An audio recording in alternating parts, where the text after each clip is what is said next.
Yeah. Congressman Paul was right on that. I don't always agree with him, but I do on that. The idea that 49 states can tell Nevada we want to give you our nuclear waste doesn't make a lot of sense. I think the people of Nevada ought to have the final say as to whether they want that. And my guess is that for them to say yes to something like that, someone's going to have to offer them a pretty good deal, as opposed to having the federal government jam it down their throat. And by the way, if Nevada says, look, we don't want it, then let other states make bids and say, hey, look, we'll take it. Here's a geological site that we've evaluated. Here's the compensation we want for taking it. We want you electric companies around the country that are using nuclear fuel to compensate us a certain amount per kilowatt hour, a certain amount per ton of the stuff that comes. Let the free market work. And on that basis, the places that are geologically safe, according to science, and where the people say the deal's a good one, will decide where we put this stuff. That's the right course for America. Governor Perry? You know, from time to time, Mitt and I don't agree, but on this one, he's hit the nail right on the head. And I'll just add that when you think about France, who gets over 70% of their energy from nuclear power, the idea that they deal with this issue, that their glassification and that the innovation, and Congressman Paul, you're correct when it comes to allowing the states to compete with each other. That is the answer to this. We need to have a discussion in this country about our 10th Amendment and the appropriateness of it as it's been eroded by Washington, D.C. for all these many years, whether it's health care, whether it's education, or whether it's dealing with energy. We don't need to be subsidizing energy in any form or fashion. Allow the states to make the decision, and some state out there will see the economic issue, and they will have it in their state. We're going to move on to an issue very important here in the state of Nevada and throughout the West. We have a question from the hall. Yeah, my question is, those of us who own property here in Nevada have been devastated by the real estate bubble. What would you do as president to help fix the overall problem of real estate and foreclosures in America? Senator Santorum, Nevada has the highest rate of foreclosure. Yeah, I mean, it's a situation right now where obviously the market's has been decimated. And so now you're looking at how do you repair. The problem is, in the first place, is that several people up here, the quote business people, supported the TARP, supported the bailout. Governor Perry, Romney. No, you wrote a letter on the day of the vote. You wrote a letter on the day of the vote, Governor, saying to vote for the plan. That's what I mean. The letter's been. Yes, you did, Governor. Joe Manchin signed it with you. So you supported it. Governor Romney and Herman Cain all supported the TARP program, which started this ball rolling. Yeah, I mean, you guys complain about Governor Romney flip-flopping. I mean, look at what's going on here. I mean, the bottom line is you all supported it. You all started this ball rolling where the government injected itself in trying to try to fix the market with the government top-down trying to do it and manage decline. And what happened was people who did things that were wrong, invested in things, took risks, were bailed out, and the folks who acted responsibly are now getting hurt because their houses have gone down in value. We need to let the market work, and that's what hasn't been happening so far. I got to allow each three of you to respond. So, Governor Perry, you have 30 seconds. The fact is, Rick just has that wrong. We wrote a letter to Congress asking them to act. What we meant by acting was cut the regulations, cut the taxation burdens, not passing TARP. There is clearly a letter out of our office that says that, Rick. I'll get you a copy of it so you'll understand it. Okay, hold on. I need to respond to that. He sent a letter the day of the vote on the floor of the House saying pass the economic plan. There was only one plan, and that was the plan that was voted on the floor. It was TARP. You sent a letter on that day saying vote for that plan. Now, you can send a letter later saying I didn't mean it, but when you said it, it was the only plan that was in play, and that was the TARP plan.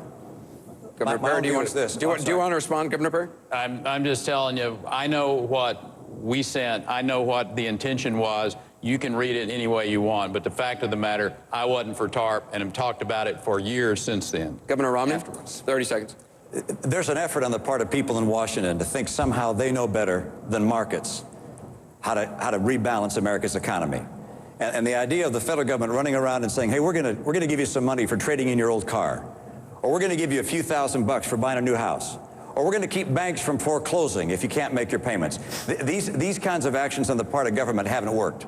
The right course is to let markets work And in order to get markets to work and to help people, the best thing we can do is to get the economy going. And that's why the fundamental restructuring I've described is so essential to help homeowners and people across this country. Mr. Cain, I wanted you to be able to respond. 30 seconds. I have said before that we were in a crisis at the end of 2008 with this potential financial meltdown. I supported the concept of TARP, but then when this administration used discretion and did a whole lot of things that the American people didn't like, I was then against it. So yes, and I'm honing up to that. Now, getting back to the gentleman's question in terms of what we need to do, we need to get government out of the way. It starts with making sure that we can boost this economy and then reform Dodd-Frank and reform a lot of these other regulations that have gotten in the way and let the market do it just like Mitt has talked about. Congresswoman Bachmann, does the federal government have a role in keeping people in their homes, saving people from foreclosure in the state of Nevada? That was the question that was initially asked, and what I want to say is this. Every day I'm out somewhere in the United States of America, and most of the time I am talking to moms across this country. When you talk about housing, when you talk about foreclosures, you're talking about women who are at the end of their rope because they're losing their nest for their children and for their family. And there are women right now all across this country and moms across this country whose husbands, through no fault of their own, are losing their job and they can't keep that house. And there are women who are losing that house.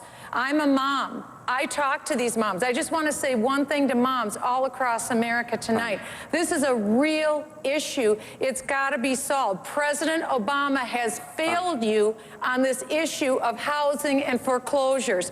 I will not fail you on this issue. I will turn this country around. We will turn the economy around. We will create jobs. That's how you hold on to your house. Hold on, moms out there. It's not too late. We have another question. This one is a Twitter question. How do you explain the Occupy Wall Street movement happening across the country, and how does it relate with your message? Herman Cain, I got to ask you, you said, quote, don't blame, 2 weeks ago, you said, don't blame Wall Street, don't blame the big banks. If you don't have a job and you're not rich, blame yourself.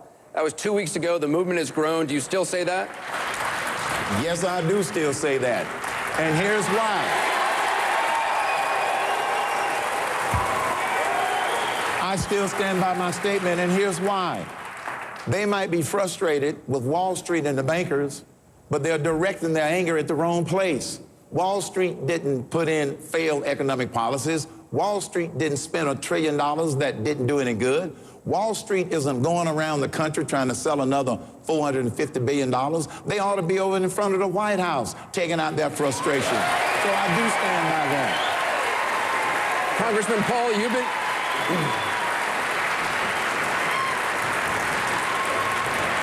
Congressman Paul, you've been critical of Governor Romney for holding fundraisers with Wall Streeters. Do you think he understands what the protest is about? Do you understand? Well, I think Mr. Cain has blamed the victims. There's a lot of people that are victims of this business cycle. We can't blame the victims, but we also have to point. I'd go to Washington as well as Wall Street, but I'd go over to the Federal Reserve. They create the financial bubbles, and you have to understand that. You can't solve these problems if you don't know where these bubbles come from. But then when the bailout came, and supported by both parties, you have to realize, 2008, Republicans were still in charge, so the bailouts came from both parties. Guess who they bailed out? The big corporations, the people who were ripping off the people in the derivatives market, and they said, oh, the world's going to come to an end unless we bail out all the banks. So the banks were involved, and the Federal Reserve was involved, but who got stuck? The middle class got stuck. They got stuck. They lost their jobs, and they lost their houses. If you had to give money out, you should have given it to the people who were losing their mortgages, not to the banks. Mr. Cain, do you want to respond? He referenced you, so if you want to respond, you have 30 seconds. All I want to say is that Representative Paul is partly right, but he's mixing problems here. It's more than one problem. Look, the people, the bank, yes, the banks, and the businesses on Wall Street, yes. The way that was administered was not right. But my point is this.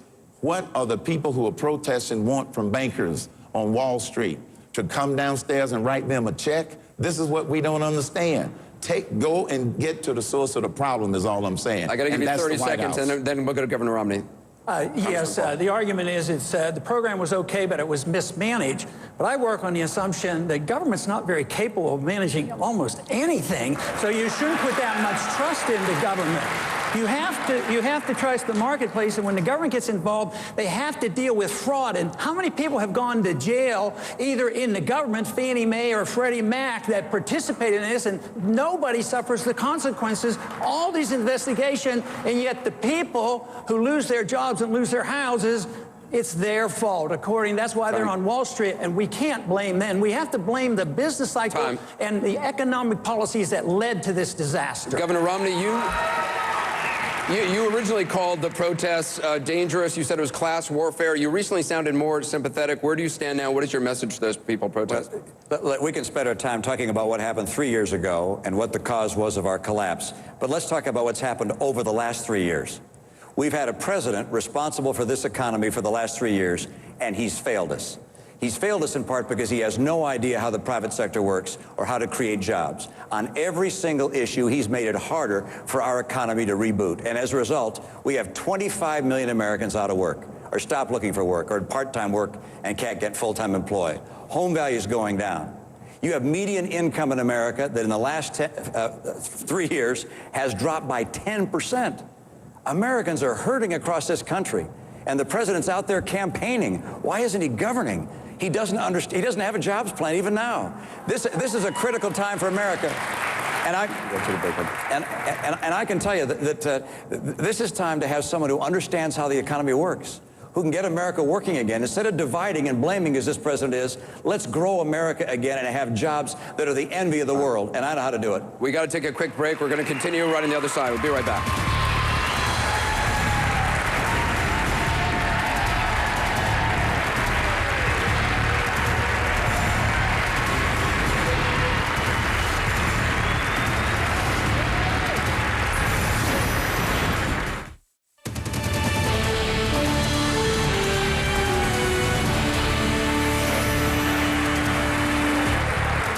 Welcome back to the CNN GOP debate, live from the Venetian in Las Vegas. Let's continue. We've got an email question that was left to CNNPolitics.com. This is from a Mike Richards, who says, with the controversy surrounding Robert Jeffress, is it acceptable to let the issue of a candidate's faith shape the debate?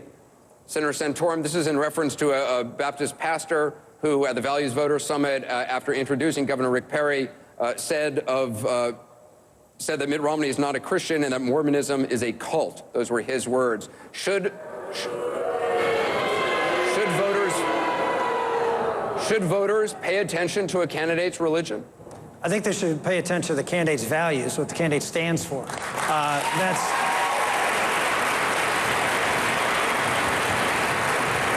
That's what's at play, and the person's faith.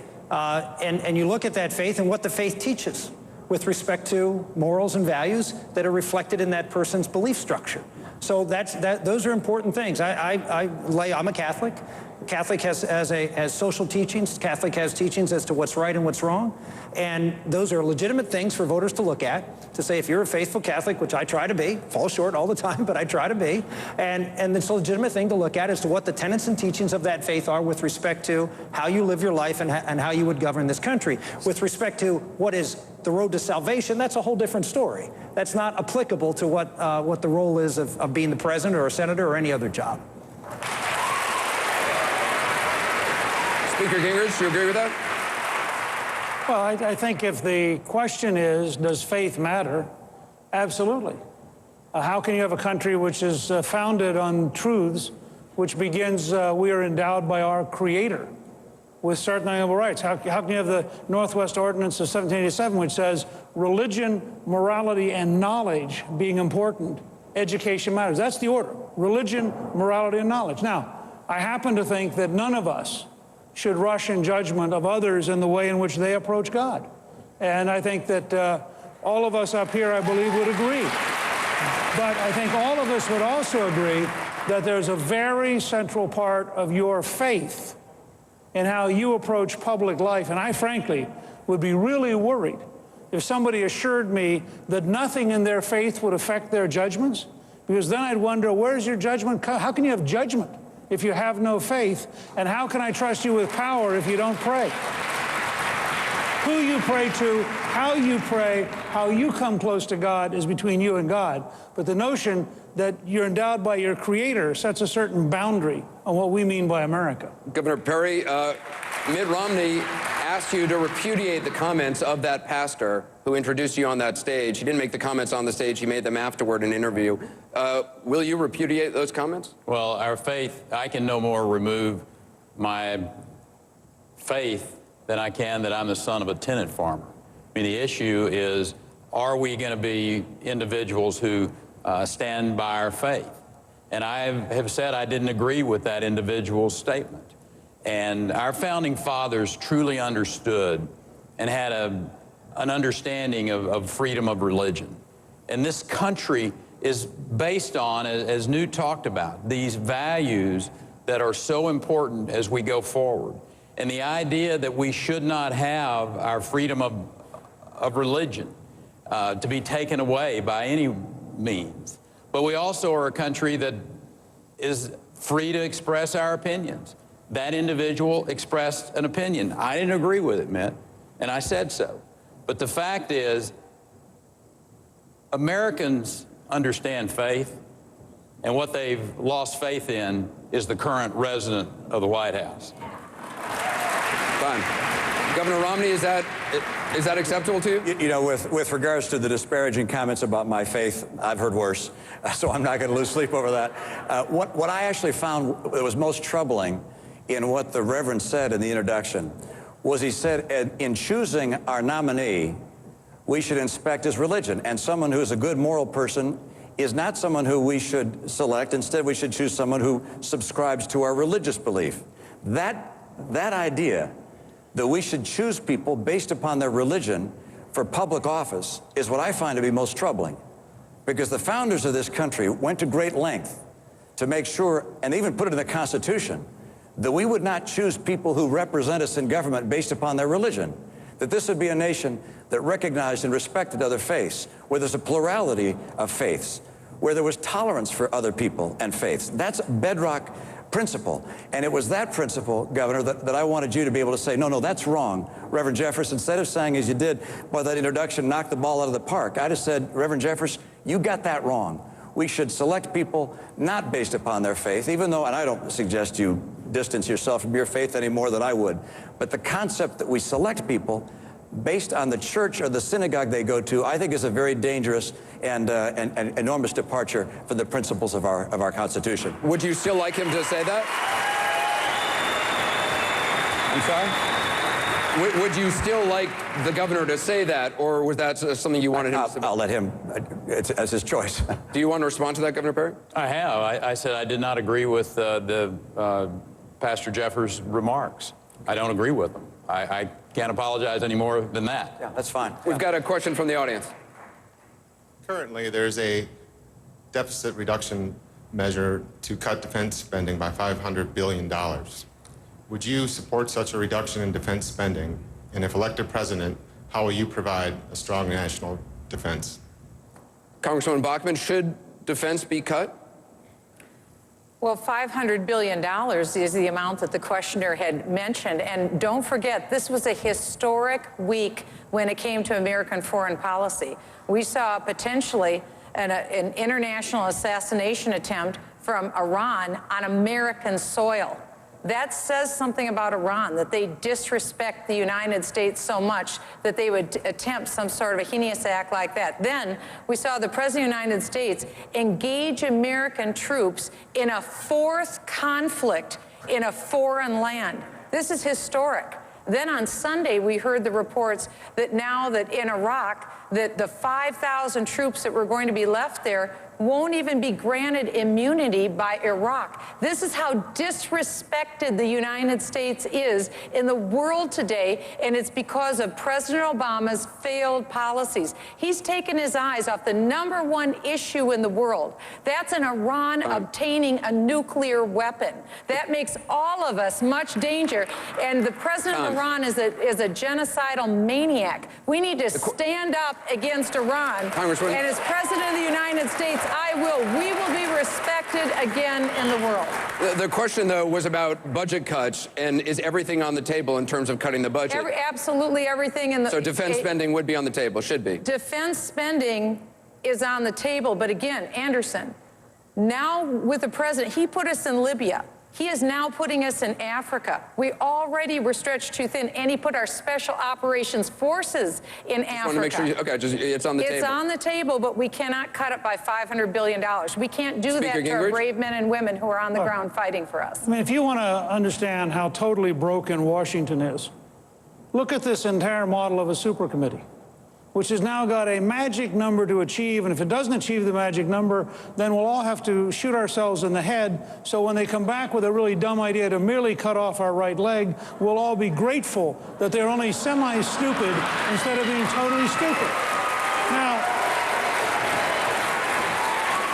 the idea that you have a bunch of historically illiterate politicians who have no sophistication about national security trying to make a numerical decision about the size of the defense budget tells you everything you need to know about the bankruptcy of the current elite in this country in both parties. The fact is, we ought to first figure out what threatens us. We ought to figure out what strategies will respond to that. We should figure out what structures we need for those strategies. We should then cost them. I helped found the Military Reform Caucus. I'm a hawk, but I'm a cheap hawk. But the fact is, to say I'm going to put the security of the United States up against some arbitrary budget number is suicidally stupid. Congressman Paul, you've proposed...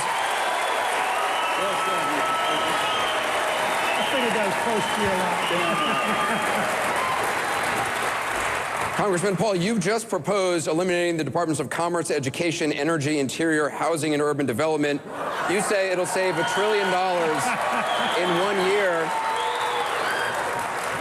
You're proposing a 15% cut to the Defense Department. Can you guarantee national security will not be hurt by that? I think it would be enhanced. I don't want to cut any defense. And you have to get it straight. There's a lot of money spent in the military budget that doesn't do any good for our defense. How does it help us to keep troops in Korea all these years? We're broke. We have to borrow this money. Why are we in Japan? Why do we subsidize Germany? And they subsidize their socialized system over there because we pay for it. We're broke. And this whole thing that this can't be on the table, I'll tell you what, this debt bubble is the thing you better really worry about because it's imploding on us right now. It's worldwide. We are no more removed from this than the man in the moon. Is going to get much worse. And to cut military spending is a wise thing to do. We would be safer if we weren't in so many places. We have an empire. We can't afford it. The empires always bring great nations down. We spread ourselves too thinly around the world. This is what's happened throughout history. And we're doing it to ourselves. The most recent empire to fail was an empire that went into, of all places, Afghanistan. They went broke. So where are we in Afghanistan? I say it's time to come home. Time. We just have a Twitter question. Given that Israel has just negotiated with Palestine for a soldier, would any of you negotiate for a hostage? Herman Cain, let me ask this to you. A few hours ago, you were asked by Wolf Blitzer if al-Qaeda had an American soldier in captivity and they demanded the release of everyone at Guantanamo Bay, would you release them? And you said, quote, I could see myself authorizing that kind of a transfer. Can you explain? The rest of the statement was quite simply, you would have to consider the entire situation. But let me say this first. I would have a policy that we do not negotiate with terrorists. We have to lay that principle down first. Now, then you have to look at each individual situation and consider all the facts. The point that I made about this particular situation is that I'm sure Prime Minister Benjamin Netanyahu had to consider a lot of things before he made that. So on the surface, I don't think we can say he did the right thing or not. A responsible decision maker would have considered everything. But you're saying you could, I mean, in your words, you said that I could see myself authorizing that kind of a transfer. Isn't that negotiating with, in this case, al-Qaeda? I don't recall him saying that it was al-Qaeda related. Yeah, he did. He said... Well, my policy would be we cannot negotiate with terrorists. That's where we have to start as a fundamental principle. Senator Santorum? Oh, absolutely not. I mean, you can't negotiate with terrorists, period. To address Congressman Paul's answer and the other answer on military spending, I would absolutely not cut one penny out of military spending. The first order of the federal government. The only thing the federal government can do that no other level of government can do is protect us. It is the first duty of the President of the United States is to protect us. And we should have the resources, we should have all the resources in place to make sure that we can defend our borders, that we can make sure that, when we engage in foreign countries, we do so to succeed. That's been the problem in this administration. We've had political objectives instead of objectives for success, and that's why we haven't succeeded. And as Michele said, and correctly said, the central threat right now is Iran. The disrespect, yes, but it's more than that. They sent a message. The two countries that they went after was the leader of the Islamic world, Saudi Arabia, and the leader of the, quote, secular world, the United States. This was a call by Iran to say, we are the ones who are going to be the supreme leader of the Islamic world. We are going to be the supreme leader of the secular world. And that's why they attacked here. And by the way, they did it in coordination with Central and South Americans, which I have been talking about and writing about for 10 years. Congressman Paul, you were referencing that answer. 30 seconds. I think we're on economic suicide if we're not even willing to look at some of these overseas expenditures, 150 bases, 900 bases, 150 different countries. We have enough weapons to blow up the world about 20, 25 times. We have more weapons than all the other countries put together, essentially. And we want to spend more and more, and you can't cut a penny? I mean, this is why we're at an impasse. I want to hear somebody up here willing to cut something real. This budget is in bad shape, and the financial calamity is going to be much worse than anybody ever invading this country. Which country? Are they going to invade this country? They can't even shoot a missile at us. We have a question in the hall that gets to your question. The question in the hall on foreign aid. Yes, ma'am. The American people are suffering in our country right now. Why do we continue to send foreign aid to other countries when we need all the help we can get for ourselves? Governor Perry, what about that? I mean... Yeah, absolutely. I think it's time for this country to have a very real debate about foreign aid. Clearly, there are places. As a matter of fact, I think it's time for us to have a very serious discussion about defunding the United Nations. When you think about the Palestinian Authority circumventing those Oslo Accords and going to New York to try to create the conflict and to have themselves approved as a state without going through the proper channels, is a travesty. And I think it's time not only to have that entire debate about all of our foreign aid, but in particular the UN. Why are we funding that organization? Governor Romney, should foreign aid be eliminated? Foreign aid has several elements. One of those elements is defense, is to make sure that we are able to have the defense resources we want in certain places of the world. That probably ought to fall under the Department of Defense budget rather than a foreign aid budget. Part of it is humanitarian aid around the world. I happen to think it doesn't make a lot of sense for us to borrow money from the Chinese to go give to another country for humanitarian aid. We ought to get the Chinese to take care of the people that are taking that borrowed money today. And finally, there's a portion of our foreign aid that allows us to carry out our activities in the world, such as what's happening in Pakistan, where we're supplying our troops in Afghanistan through Pakistan.